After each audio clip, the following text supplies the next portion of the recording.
मुझे खुशी है कि आपने इस वर्ष की समिट को भारत के युवाओं की एस्पिरेशन से जोड़ा है। इस साल के शुरुआत में विवेकानंद जयंती के दिन यहीं भारत मंडपम में विकसित भारत यंग लीडर्स डायलॉग हुआ था। तब मैंने युवाओं की आंखों में देखा था सपनों की चमक, संकल्प का सामर्थ्य और भारत को विकसित बनाने का जुनून।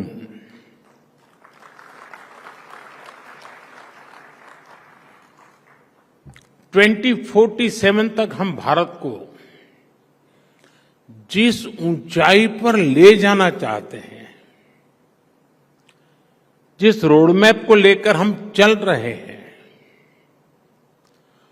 उसके कदम कदम पर अगर मंथन होगा तो निश्चित ही अमृत निकलेगा।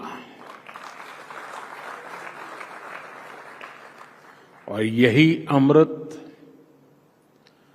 अमृतकाल की पीढ़ी को ऊर्जा देगा,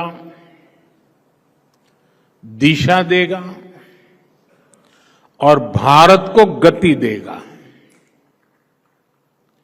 मैं आपको इस समिट की बधाई देता हूं, शुभकामनाएं देता हूं। साथियों, आज दुनिया की नजर भी भारत पर है और दुनिया की उम्मीद भी भारत से है। कुछ ही वर्षों में हम दुनिया की 11वीं से 5वीं सबसे बड़ी इकोनॉमी बने हैं, बहुत कम समय में। अनेक प्रकार के ग्लोबल चैलेंजेस आए, लेकिन भारत रुका नहीं। भारत ने डबल स्पीड से दौड़ लगाई और एक दशक में अपनी इकोनॉमी के साइज को डबल करके दिखाया है। जो सोचते थे कि भारत स्लो और स्टेडी चलेगा, उन्हें अब फास्ट एंड फियरलेस इंडिया दिख रहा है। और इसमें भी कोई संदेह नहीं है कि जल्द ही भारत की दुनिया की तीसरी इकोनॉमी बनना तय है।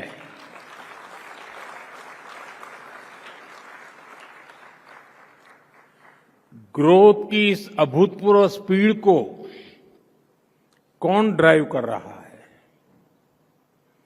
इसे ड्राइव कर रहे हैं भारत के युवा, उनके एम्बिशंस और उनके एस्पिरेशंस। युवा भारत की इन्हीं एम्बिशंस और एस्पिरेशंस को एड्रेस करना आज देश की प्राथमिकता भी है।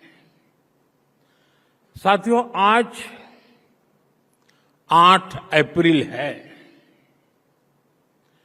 कल परसों ही साल 2025 के 100 दिन पूरे हो रहे हैं। 100 डेज 2025 का पहला पड़ाव। इन 100 दिनों में जो निर्णय हुए हैं, उनमें भी आपको युवा एस्पिरेशंस की ही झलक दिखेगी। साथियों, इन 100 दिनों में हमने सिर्फ फैसले नहीं लिए, हमने भविष्य की मजबूत नींव रखी है। हमने पॉलिसीज से पॉसिबिलिटीज की राह खोली है। 12 लाख रुपये तक की इनकम पर टैक्स, थैंक यू, इसका सबसे बड़ा फायदा हमारे यंग प्रोफेशनल्स और एंटरप्रेन्योर्स को मिल रहा है। मेडिकल की 10,000 नई सीटें, आईआईटी में 6,500 नई सीटें, यानी एजुकेशन का एक्सपांशन, इनोवेशन का एक्सेलरेशन। 50,000 नई अटल टिंकरिंग लैब्स, यानी अब देश के हर कोने में इनोवेशन का दीप जलेगा और एक दीप से जले दीप अनेक। एआई और स्किल डेवलपमेंट के लिए सेंटर ऑफ एक्सीलेंस, यूथ को मिलेगा फ्यूचर रेडी बनने का मौका। 10,000 नई पीएम रिसर्च फेलोशिप, अब आइडिया से इम्पैक्ट तक का सफर और आसान होने वाला है। जैसे स्पेस सेक्टर खोला गया, वैसे ही अब न्यूक्लियर एनर्जी सेक्टर भी ओपन किया गया। इनोवेशन को अब सीमाएं नहीं, समर्थन मिलेगा। गीग इकोनॉमी से जुड़े युवाओं को पहली बार सोशल सिक्योरिटी का कवच दिया जाएगा। जो पहले दूसरों के लिए इनविजिबल थे, अब वे नीतियों के केंद्र में हैं। और एससी, एसटी तथा वुमेन एंटरप्रेन्योर्स के लिए 2 करोड़ के term loan. Inclusivity is not just a promise, it's a policy. इन सभी निर्णयों का सीधा लाभ भारत के नौजवानों को मिलने वाला है, क्योंकि जब युवा आगे बढ़ेगा तभी भारत आगे बढ़ेगा। साथियों, इन 100 दिनों में भारत ने जो किया है वो दिखाता है कि भारत रुकने वाला नहीं है। भारत झुकने वाला भी नहीं है। भारत अब थमने वाला भी नहीं है।